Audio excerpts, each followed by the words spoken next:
Welcome to Mission Evolution Radio Show with Gwilda Wiyaka, bringing together today's leading experts to uncover ever-deepening spiritual truths and the latest scientific developments in support of the evolution of humankind. For more information on Mission Evolution Radio with Gwilda Wiyaka, visit www.missionevolution.org. And now, here's the host of Mission Evolution, Miss Gwilda Wiyaka. This is Mission Evolution, where we explore the evolution of consciousness and the human experience. I'm your host, Gwilda Wiyaka. Our guest this hour is Robert Lee Camp, internationally recognized author, master astrologer, and creator of the Cards of Your Destiny, a groundbreaking system that blends astrology, numerology, and ancient wisdom to reveal the hidden blueprint of our lives. Through decades of research, spiritual insight, Robert has helped thousands discover their purpose, timing, and relationship dynamics through the unique power of playing cards. Join us as we explore how the fascinating ancient science can illuminate our journey of personal and spiritual evolution. To learn more, visit his website at cardsofyourdestiny.com. Robert, thank you so much for joining us on Mission Evolution. Thank you, Gwilda. Great to be here. For our listeners new to your work, what is the science of the cards and how does it differ from astrology or numerology? Well, it's, like you can take a numerology and then you can take astrology, and they may give you the same information or a lot of the same information, but they do it in a different way. And the card system is more akin to, it's really more akin to astrology because it has planetary influences as well in it. So from that point of view, it's more like astrology, but it's its own system. And according to the most ancient sources, it came from Atlantis 20,000 years ago. We can't prove that, but that's all we know about it, really. But when we look at a deck of cards and see how it connects with the calendar of the Earth, most people don't realize the significance of it, how a deck of cards is so correlated to the cycles of the Earth. It's pretty fascinating. Excuse me, I'm having a little bit of problem with my voice here. Take your time. You say each person is born to a specific card. How's Every that day card? of the year. Every day of the year is governed by a card, and the one on the day you were born, it's almost like your astrological sign, but it's a lot more detailed than that.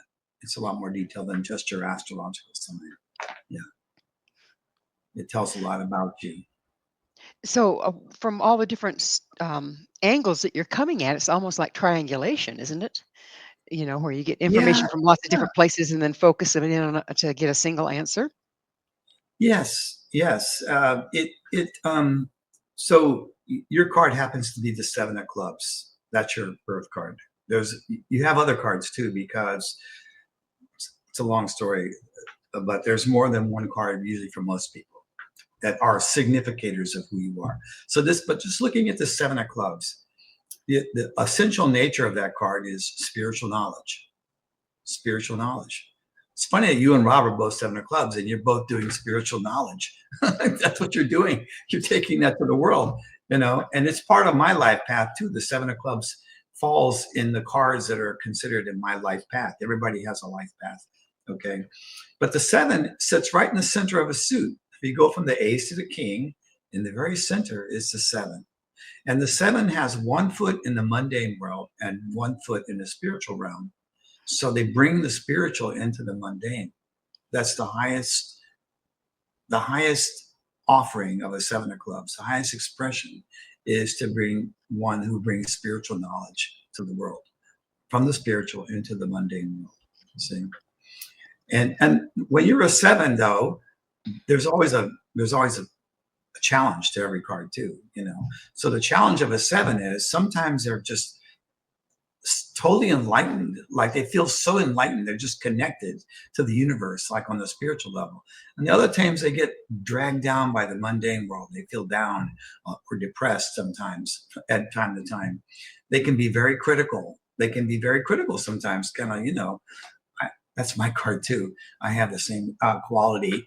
I have to really watch myself because I can be so looking at everything like the glass half empty, kind of a thing. So, Robin Williams was a 7 of clubs.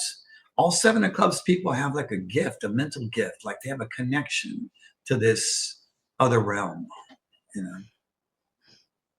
So you said the highest expression. What do you mean by that? Well, the lowest expression would be like depressed, complaining, negative, about stuff, looking at everything like it's bad. And the highest expression is like freedom from all of that and connected to the universe, connected to the higher realms of knowledge, and receiving information from the higher realms. You understand? I do. Williams, Robin Williams, I met him a couple times. That man, he just channeled comedy. He just let it come through him. He was doing that all the time. He never stopped doing that. It wasn't like he was doing that as an act. That's what he did all day long. Whoever he was with, whatever he was doing, this stuff was just coming through him like that. I understand a lot of times he would go off script and just pop through with something that was even funnier than probably what was written. I mean, almost all the time, that's what he did. I mean, even in his stand-up things, and he wasn't like other comedians that would work really hard, I don't think, on some kind of a script that he was going to memorize and then do. He just would just let it flow, and it flowed. How did this system originate historically? Well, every major ancient civilization claims to have invented the deck of cards. The Indians, the Chinese, who else? All of them, whatever. So the first book that was ever written about this system to reveal it to the world was written in 1895 by a man named Olney Richmond. And he was a soldier in the Civil War, and he was a mathematician. He was a homeopathic apothecary. He was the world's checker champion 3 years in a row. I mean, checkers seems really like a child's game, but if you're really good at checkers, you can lose on the very first move. The whole game could be gone on the first move. So he was a genius in his mind, and he was approached after the Civil War by a man that told him he was going to bring this card knowledge to the world, and he had no idea what the guy was talking about, and he doubted. He said, "I'm not even going to live through the Civil War. All my friends are getting killed," But he said that this system came from Atlantis, and he had a temple in Chicago later, and he was an amazing guy. He had reporters come, and there's several reported accounts. A reporter would come to visit him in the temple, and only Richmond would hand him an envelope that was sealed. And after he had given him sort of a tour around the temple, he said, "Let's do a little experiment." And he would have the man shuffle cards, a deck of cards, and he would say, now lay them out and put 4 cards on. He had like a zodiac cloth that had 12 houses, and it has the center where the sun is. And he said, put 4 cards at your own, whatever you like, put 4 cards in each house and 4 in the center. And that makes up the whole deck, 13 times 4. So he would do that, and then he would say, now roll the dice, and whatever number comes up, pick up the cards in that house and turn them over. And he would do that. And then he said, now open the envelope. And in the envelope, it would say, if this reporter does this ancient, he called it a Egyptian mystery number or something, 57 or something, at this time of day, he's going to pull out these 4 cards. Goodness. There's several reported accounts of reporters that had that happen to them on a visit to the temple. So he had some information that we don't even have access to, but he wrote a book called The Mystic Test Book. And that is like the first book that it was ever published. He said the system was kept secret for thousands of years because we went through very dark ages, and you would have been murdered if you had been practicing cards during the dark ages and so forth. So it was basically unknown. I mean, the cards were known by the gypsies who worked in the temples of Egypt. They saw the priest with these cards. They were on ivory tablets, by the way. They weren't like little playing cards. And the gypsies thought they got something from it, and they started doing gypsy readings. And you have a lot of gypsy fortune telling with cards going on today, even today. And the tarot evolved out of that. The tarot deck evolved out of that, out of taking a deck of cards and adding in the Kabbalah and so forth. So, you know, everything evolved out of that original deck, but the gypsies didn't have the full knowledge because they weren't priests in the temple. It was only used by the priest in the temple. But they did what they could, and the cards got around, and then it became poker and all this other stuff. So they didn't originate as a game. No, not at all. Because let's just look at a deck of cards, if you don't mind, for just a second. Okay, let's just look. Okay, so first of all, you've got 52 cards, right? We know that. 53 with the Joker, but 52 number of weeks in a year, correct? We have four suits. We have 4 seasons. We have 2 colors, red and black. We have day and night. We have 13 cards in each suit, and there are 13 full moons every year, 13 lunar cycles each year. The word month comes from moon.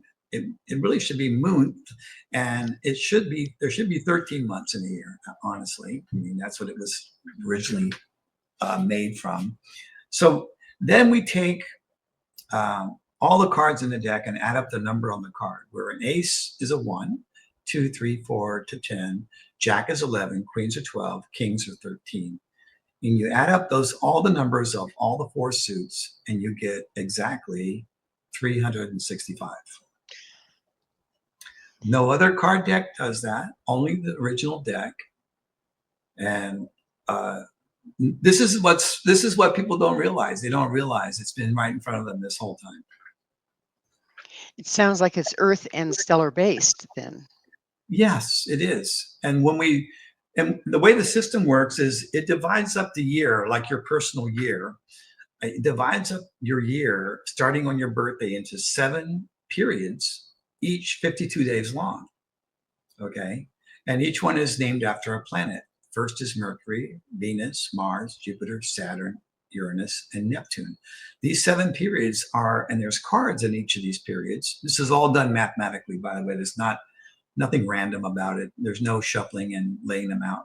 It's all calculated from your birthday. I have your cards for this year right in front of me right now, you know, and I have next year just with a click of a button. I created software that did it because it's complicated. When I learned it, I learned it the ancient way, and it was very easy to make mistakes. So I just put it into a computer so it wouldn't make mistakes. I didn't like to make those mistakes. But anyway, so we have cards in every period. You have at least 6 cards in each period. And these cards tell you what's happening during that 52-day period, who it's happening with. And is it a good thing for you, or is it a difficult thing? Well, we're going to have to delve deeper into this on the other side of a station break.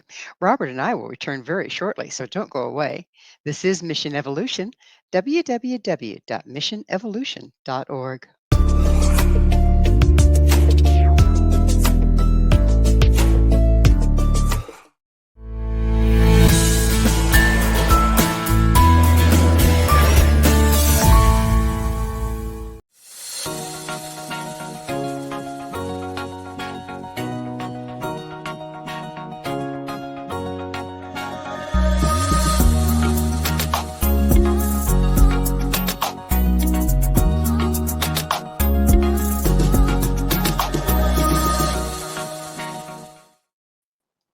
How does this work?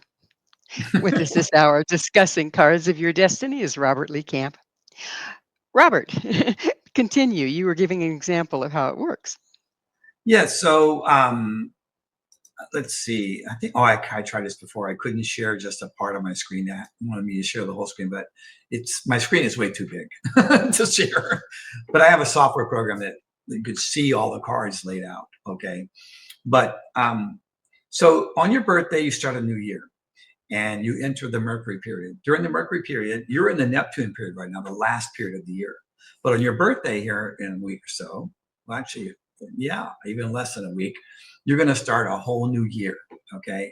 And everything shifts a little bit on your birthday because you have 5 cards that influence the entire year. So everything kind of shifts. Sometimes it's not that different, but sometimes it's very different. And it happens right on your birthday. You do have a whole new set of cards that you're going to live through for that year. And these cards are like mirrors of what's happening in your life. So if you don't mind, I'll give you just a quick overview of what I see for this coming year for you. Don't mind at all. Thank you. Okay. So one thing I see is that we have what's called a long range card for every year that tells it's like the headline of the year. And you have 3 different cards to consider. You're a 7 of clubs, but you're also a jack of clubs and you're also a jack of diamonds. Okay, these are your 3 cards. So each of those has its own spread, and each of those has its own long range card. So the 3 of diamonds is a long range card in your first spread, and that means that you're going to be making money from more than one source. You're going to be branching out and looking and having finances coming from different directions, more than you are now for whatever reason. I don't know what that's going to mean exactly, but that's what the cards say. And the cards have been, we have an old saying, people will lie, but the cards never lie. In your other spread, you have an Ace of Hearts long range. Now, this is the first card in the deck, the Ace of Hearts. Its first class card is the King of Spades. First card is the Ace of Hearts. Ace of Hearts is the card of what do I love? What is really it's like, I think you're going to go through a process of examination of your life, a re-examination of your life, and say, well, here I am now. What do I really love? What really is it that I want to do? What is it that who do I want to be with? Where do I want to live? I mean, all those things could be up for questioning. But the question is, what do you really love that you want to put yourself into? That's going to be a big theme for you this coming year. Okay. You might already feel it coming, by this time, because you're only 2 days away or 3 days away. And then I see you doing more of what you're doing now with the spiritual knowledge. I don't see that changing. But there may be some other aspect of your life where you're going to examine it. Is this really what I really want to keep doing, or what I really love to do? And you'll be making most likely some changes as a result of that. Pretty fascinating. There you have it. Many tools promise destiny insights. In your view, what makes card-based timing so accurate? Well, it's when I first was introduced to this, I thought, I'm not going to just believe in this. I want to test it out. I want to test it. And so I tested it for a year. But on the very first day, I took a class with my first teacher in LA. And on the very first class, he showed us how to look up our cards for the current time period. And right there in the card that I found for myself was something that had just happened the day before. I couldn't believe it. It just blew me away. It's and it was a secret thing. It was something nobody knew about. Something I wasn't telling anybody about. And there it was. I was like, oh my God. And so it hooked me from the beginning, but I still didn't want to just give it my belief, whatever. So I tested it for a year. It just has never failed me. It just continues. And I have so many clients and students that just tell me these amazing stories of how these cards, I've predicted the birthday of children that were going to be born. I predicted all kinds of stuff, and I use astrology as well. So I have both tools at my disposal. And when I see it in both, I say it with 100% confidence. This is what's going to happen, It sounds like this gets very in depth into a person's private stuff. Like you said, you didn't even tell anybody about what did show up. You didn't tell anybody about an incident that did show up. Are there some ethics that go along with this because it is so accurate? Well, I think eventually there will be some ethical considerations. Right now, people don't take it all that seriously, but it's obviously, I use it in all of my relationships. Like if I'm hiring somebody for something, or going to be working with somebody, I get their birthday right away because I want to know, how do we connect? And what's the very nature of this person? You know, like I recently had some solar panels and things installed in their home. And when I found out the name of the birthday of the main guy, I realized there's a potential problem here because I've had issues with this birthday before, and they have a lack of morality, let's just call it, when it comes to money. Mm. And sure enough, that's how it turned out. He gave me an estimate, and he came back with something entirely different. And I had to show him the estimate, and I ended up like cutting the project off right in the middle because I could tell he just wasn't on the up and up. He was pulling a fast one. And maybe I projected that into the situation because I'd had happened before, but it hasn't. This is the third time I've met a person of that birthday who has those cards, who acted that way. So, you know, I'm not going to say everybody who's that card is going to be like this, but it seems to be a pretty strong pattern with certain cards. You know, I don't know if that answers your question or not. It does. Yeah. For skeptics, what repeatable patterns or case studies convinced you this system is real world validity? Well, I mean, I saw this was a long time ago. I remember when O.J. Simpson's wife and best friend were murdered, and I looked in O.J.'s cards, and I didn't see any signs of tragedy. I saw signs of success. It blew me away. I was like, "What? These cards must not be right." And then I realized, oh, this wasn't a tragedy for him. This was mission accomplished for him, you know. And as I learned the cards more and more, it all became obvious. And I also looked at in Ron Goldman's cards and his wife Nicole, and I saw where I wouldn't have predicted death for them, like not knowing them very well. But perhaps if I had known the whole situation, I might have. If I had known more about how their interactions had been prior to the event, you know. But I've had so many, I can't even count all the times people have come back to me who have gotten readings and said, you know, everything you said happened just like you said it, you know. I did a lot of radio shows in the beginning. Back then it was radio, you know, we didn't have podcasts and all this stuff. And all the radio guys would call me Mr. Destiny. So I ended up with this Mr. Destiny moniker from doing predictions, readings for their listeners. They would call in and I would, you know, give a quick reading, and then they would call back later and go, you know. So I've just seen it. It's proved itself to me just so many times. I can't deny it.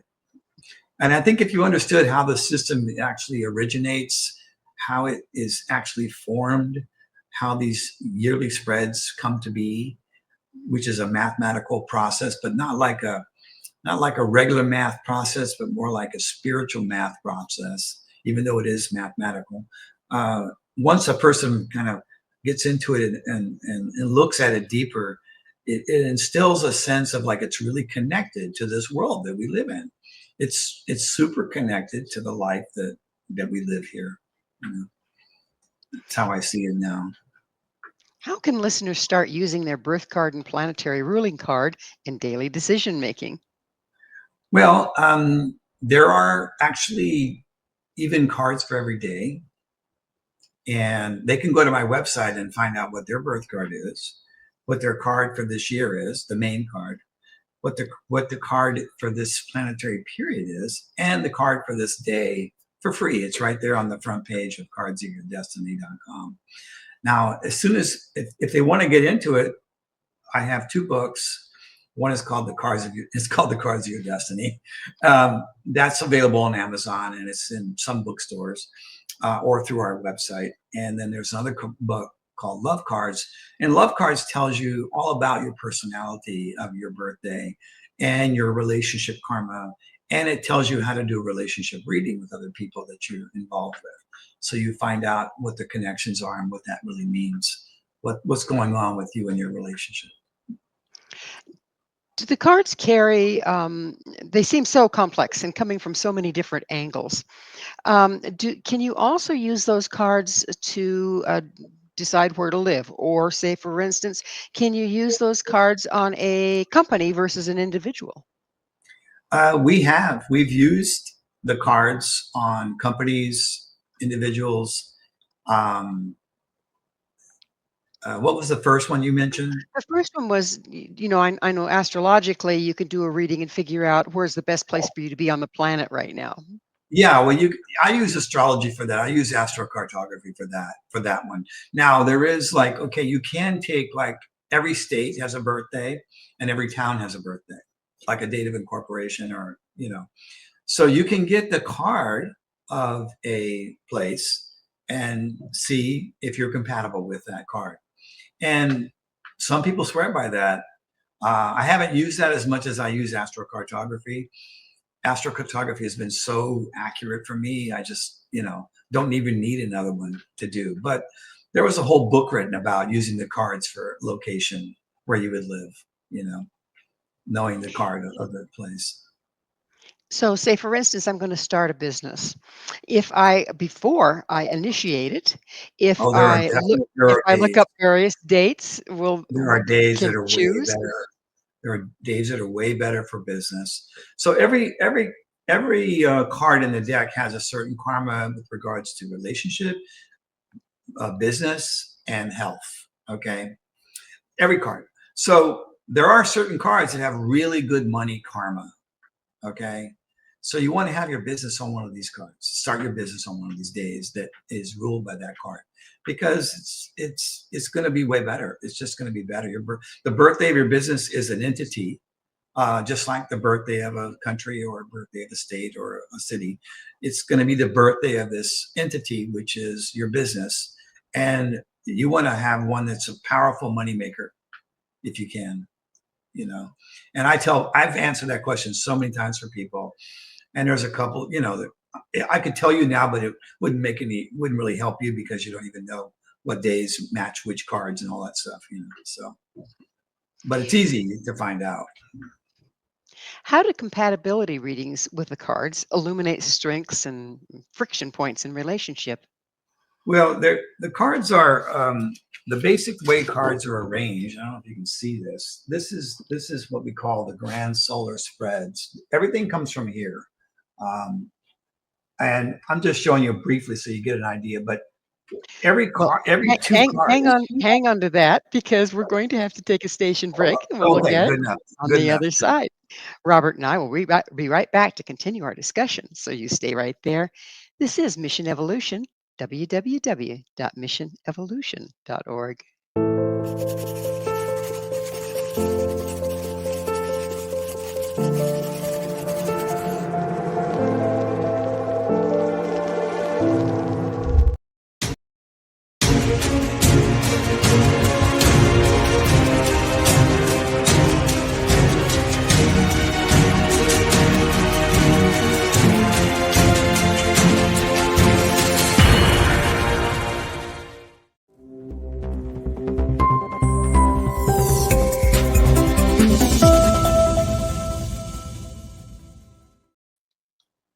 This is Mission Evolution, missionevolution.org. With us is Master Astrologer Robert Lee Camp. Robert, you were about to show us something. You had a demonstration you were holding up. It's a little hard to Well, read because it I just reflects. wanted you to see briefly how these are all the cards in the deck in two different formations. One's called the life spread and one's called the spiritual spread. And all of our relationship stuff is done by the relationship between any two cards here. And every two cards have some kind of connection, and usually multiple connections. But the first ones, like if you have cards, for example, that are two spaces apart, that's called a Venus connection. Okay. And Venus means you guys are going to have stuff in common. You're going to get along. You're going to like each other just because you do. It's a good one for marriage, a good one for friendship, a good one for any relationship, really, is the Venus connection. And then there's like, you have a Mars card, which is somebody that excites you, but may also make you mad or angry. Okay, like Mars is a little bit. Mars is good in a relationship because it's good for sex. It's good for doing things. Too much Mars will be just fighting, fighting constantly. I've had that. I've experienced that myself. I had one that just had too much Mars. We couldn't even have a conversation without arguing. So then there's Jupiter and there's Saturn. And Saturn is the worst. You don't want to be, you wouldn't pick somebody who's your Saturn card, which is 5 spaces away from your card in any direction. So, and you are Saturn to somebody as well. Everybody has somebody that's Saturn to them and somebody that you're Saturn to. So it's knowing which connections are the best for relationship, and it's knowing which ones to avoid, because those are going to come up in a relationship. And there's also a moon connection, which is when two cards are right next to each other. It's called sun and moon. Okay. So the one who's in the front, the sun card, will be the boss. They'll always be the boss. And the one that's on the backside will be the support person. And it could be the girl or the guy. It doesn't matter. But the one in the front is going to be the one who's driving the ship, taking the boat to where it's going. And the other one's the passenger, So and that's the most common connection, by the way, in all marriages. Almost all marriages, over 90% of marriages have one or more moon connections. It inspires marriage. Sun and moon, male, female, together, like that. Yeah. What card signatures tend to appear in entrepreneurs, artists, or healers? Healers can often be nines, because 9 is this really compassionate card that likes to take care of people. Like they would work in hospices, or they'd be a counselor to people. People that are 9s really go for that. Business is usually diamonds. You have a diamond. One of your cards is a jack of diamonds. You're in a 7 of clubs, a jack of clubs, and a jack of diamonds. So you got a little bit of money thing going on, And I'm a queen of diamonds and an ace of diamonds. I got 2 money cards, so I'm about making money. I was making money when I was 6 years old. I was out there doing lemonade stands and stuff. It was just like, it's interesting, if your birth card, your first card is a diamond, it's a little stronger, but it can be also present there as well when it's your ruling card, which is what your jacks are. They're ruling cards, the jack of clubs and jack of diamonds. Okay. So entrepreneurs are usually diamonds, not always, but usually. There's other cards that can be because of other connections and in their life spread, but generally they're diamonds. They're more interested in money. Like an ace of diamonds person, which I am, that's one of my cards. And I've met a lot of ace of diamonds women, and they gotta have their business. They cannot not have a business.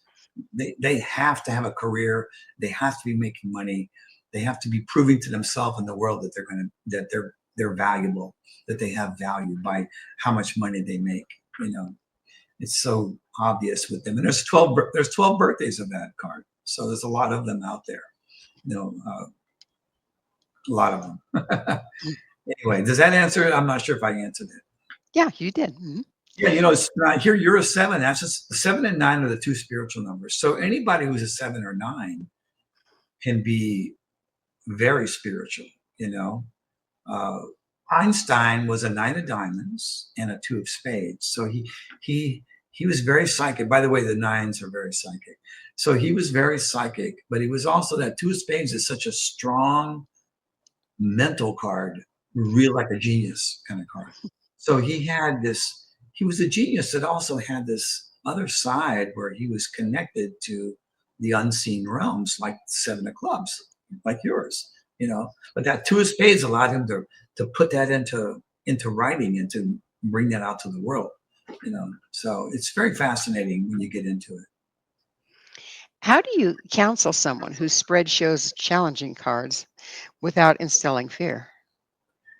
Well, I try to, I look at, there are challenging cards, they come up, and, but every challenging card has a potential to be a breakthrough, like a personal breakthrough. because the 7s and 9s are considered bad cards. Okay. If you have a 7 or 9 coming up in your yearly spread of cards, it's often a problem, a challenge. But all of these cards can be transformed by changing one's attitude or looking within, see what's going on here, what's going on. Like when you have a 9 showing up in a spread, something's going to end, either a relationship, a lifestyle choice. It could be a death of somebody close to you with a 9, depending on the position and the suit of the card and so forth. But it's going to be an ending when you have a 9. So usually, if it's in a bad position like Saturn in the Saturn period, it means I'm not going to like this 9. I'm going to think I shouldn't lose this. But in fact, you do. The universe is trying to tell you this has got to go. It's time to flush the toilet. It's time to let go. You think it's good for you, but it's actually not. And so on the other side of this, people always come out, whether they fight it or whether they let go soon. On the other end, they always think this had to happen. This was the right thing. In retrospect, they always look back and they go, well, that I can see why that had to happen the way that it happened. Same Well, thing in our with culture, yeah. in our culture, we don't let go easily. We keep building and building and No, building, but we don't let and go. we're very materialistic, really. Our whole society is based on like getting more money, getting more fame, and so forth and so forth. So if a person is very materialistic, these 7s and 9s are going to be nothing but major problems and suffering. But if you have a spiritual side, it becomes like an opportunity to have a breakthrough. And I've had many 7s and 9s that showed up in the beginning being a real problem that turned into like amazing breakthroughs, personal breakthroughs. Do most cards or all cards have a positive and a negative? Yes. Okay. Yes, absolutely. Every card. There's no such thing as a bad card. The Ace of Spades, has been a symbol for death for a long, long time.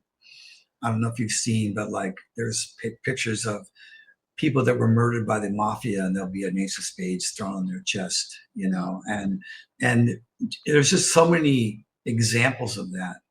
But the Ace of Spades is one of the most spiritual cards in the whole deck, and it means transformation, which death is a transformation.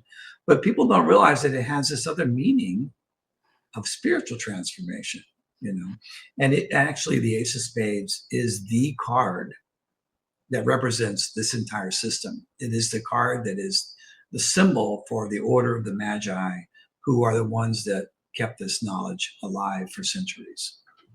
Transmutation at its finest. Exactly.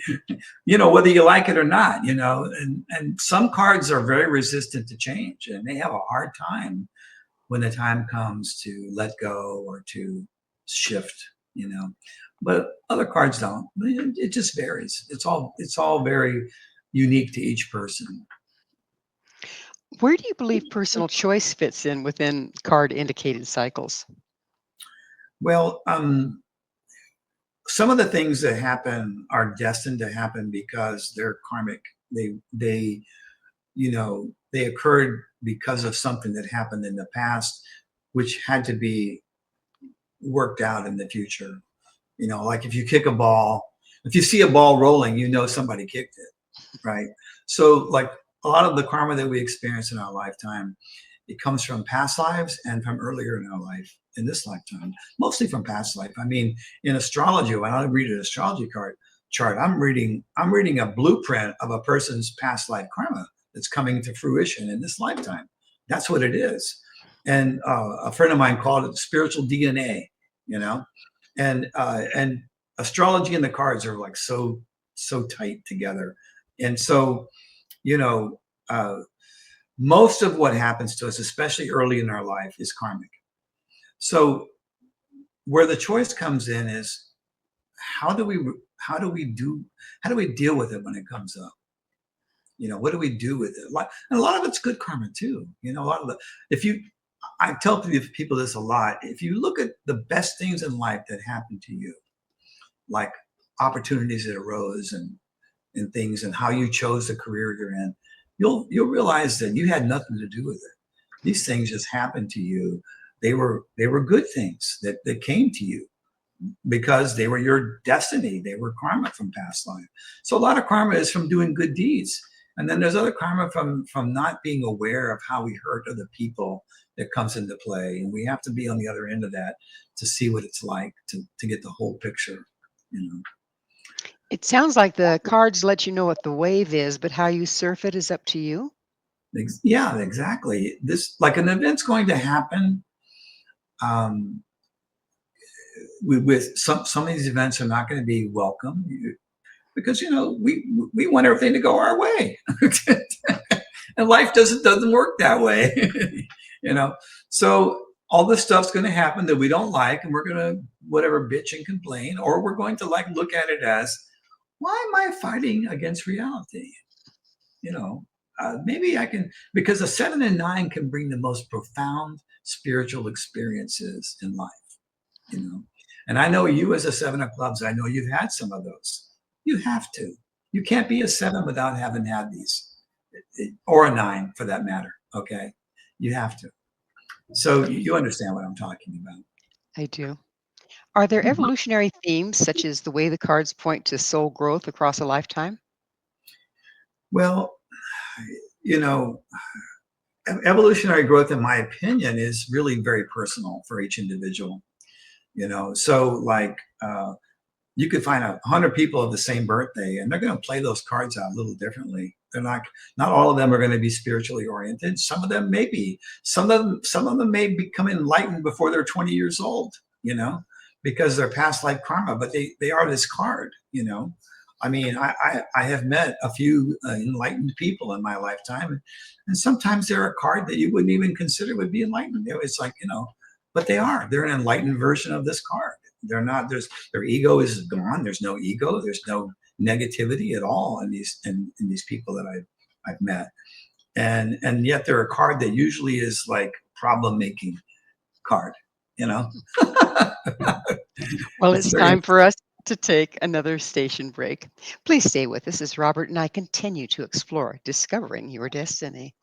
This is Mission Evolution, www.missionevolution.org.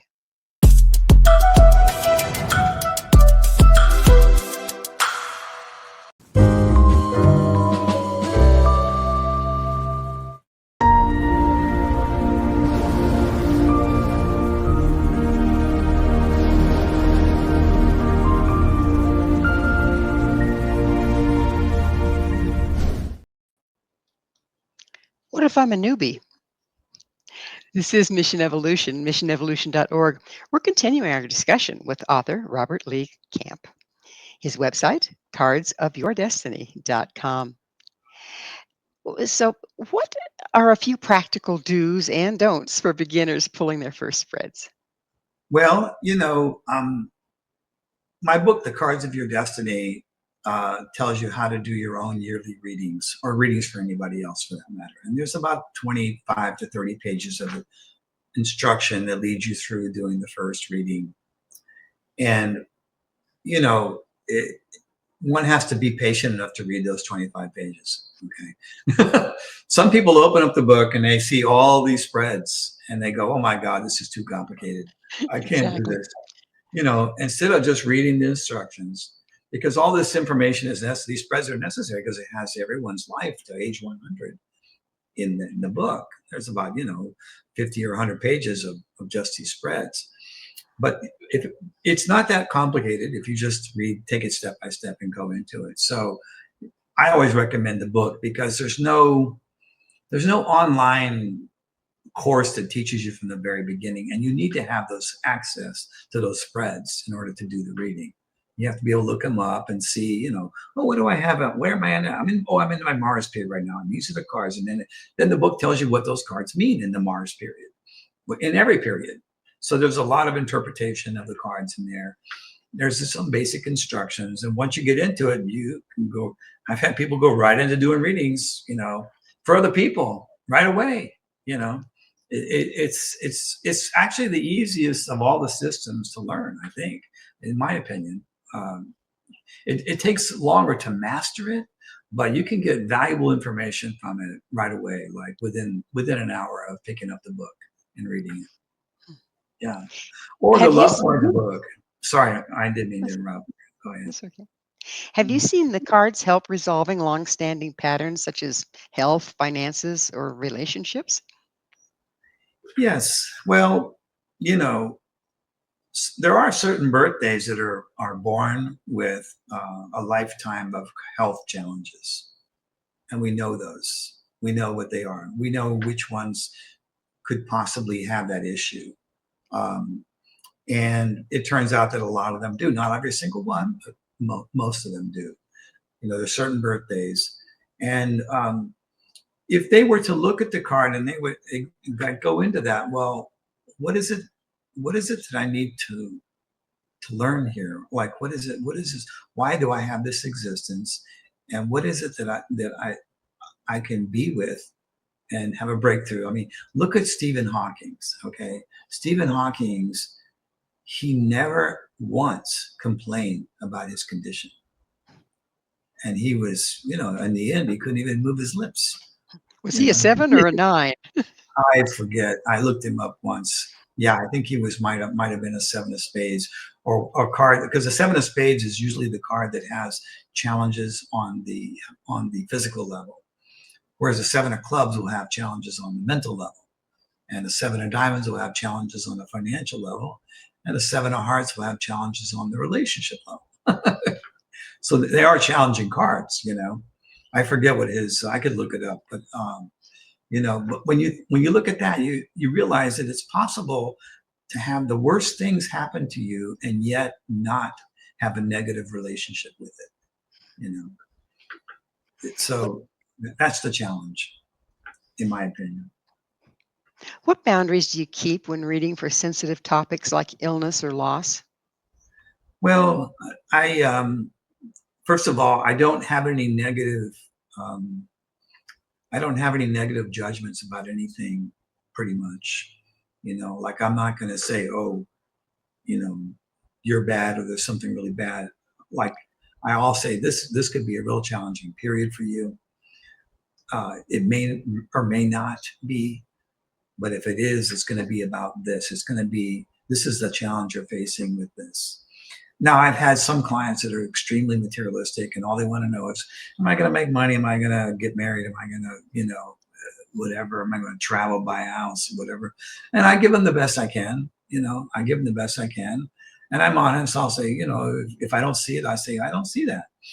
And sometimes it comes out in the conversation before the reading's over that they really don't want to move, or they really don't want what they say they want. You know, it just, you have to be just kind of like patient and just kind of go into it. But I don't carry any judgment about it, so I'm not putting that charge on it. Yeah, I'm pretty sure, you know, with my readings.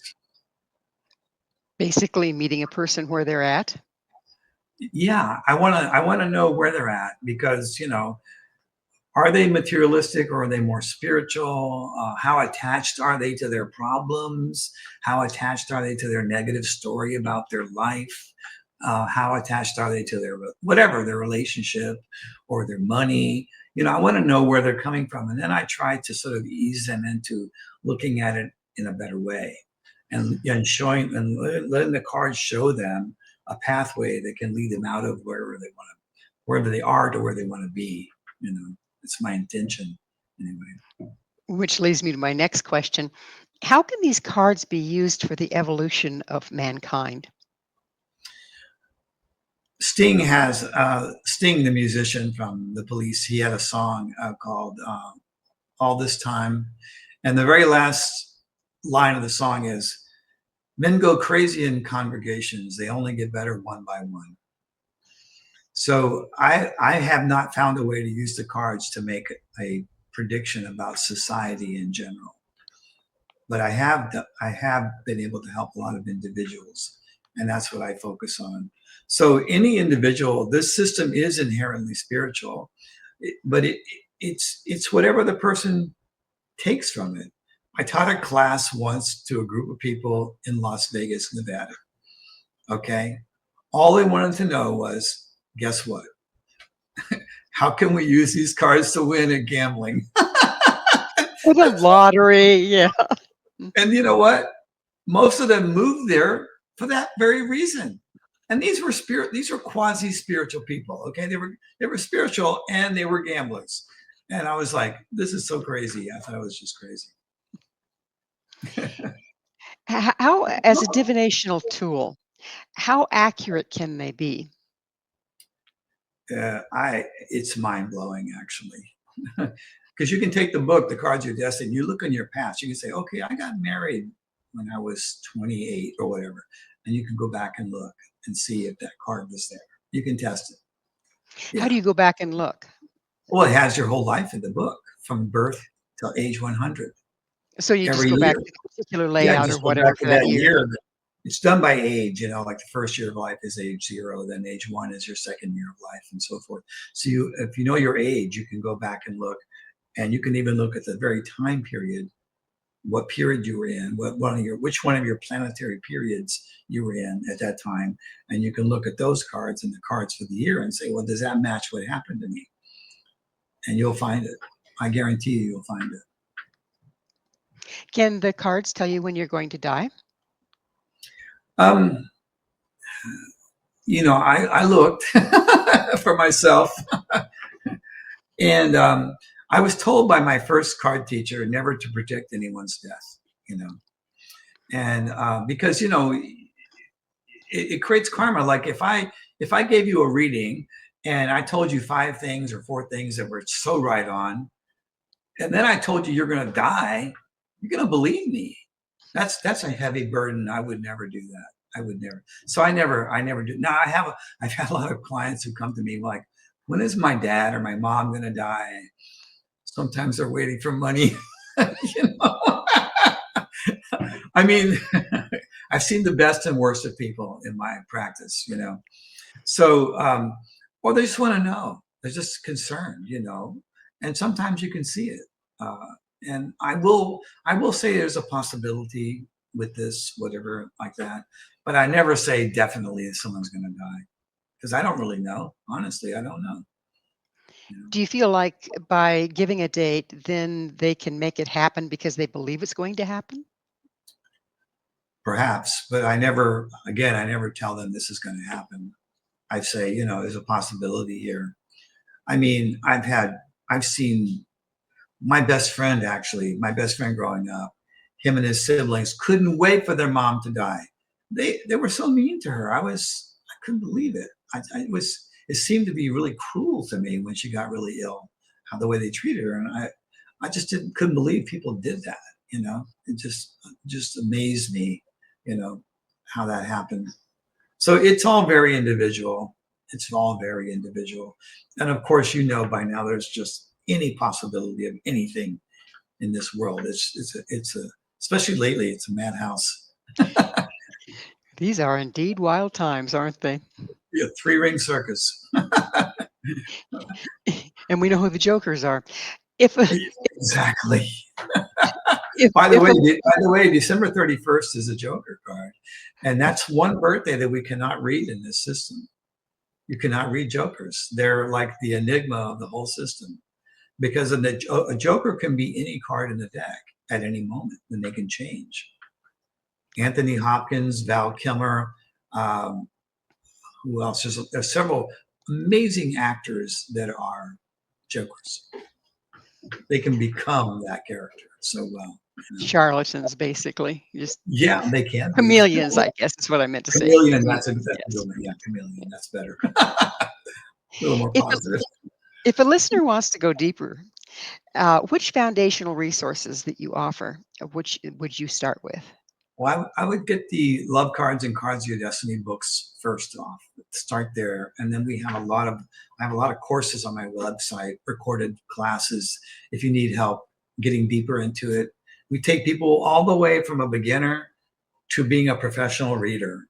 We have a 10-month training program we do every year. We're in the middle of one right now, where we have usually around 30 people learning to be professional card readers, certified. We certify them. We teach them in the way that I learned it, and we make sure that when they come out of there, they're able to do amazing readings that can transform a person's life. Well, it's that time in the show, Robert, when I get to ask you, what's your mission? My mission, I discovered this 30 before just as I was getting into the cards, I narrowed it down. And my mission is, and it hasn't changed, to bring knowledge from the past into the present, knowledge from the ancient past that was enlightened past into the present to benefit people, to benefit mankind. That's my Beautiful, mission. beautiful mission. How do you feel that that applies to now, particularly? You're bringing time Well, things from ancient. How does it apply right now? well, this system comes from the ancient, and it came from a time when it was a pure spiritual knowledge. So the more I spread this around, the more that people read my books, the more people are helped. I get feedback almost every day from people that lives have been transformed by the knowledge that's given in the books. So I'm very content about that. Unfortunately, Robert, we're out of time. Thank you so much for all you do and for coming on the show. Oh, well, it's a pleasure to meet you, and I hope to see you again someday. I think we can plan on it. Okay, very good. Once again, our guest this hour has been Robert Lee Camp, author, astrologer, and creator of the Cards of Your Destiny. To discover what your birth card reveals about your soul's path, destiny, visit his website at cardsofyourdestiny.com, where you can also access past episodes and guest information. This has been Mission Evolution, dedicated to guiding humanity towards a more conscious and connected future. I'm Gwilda Wiyaka. Until next time, may you embrace your soul with courage, wisdom, and heart.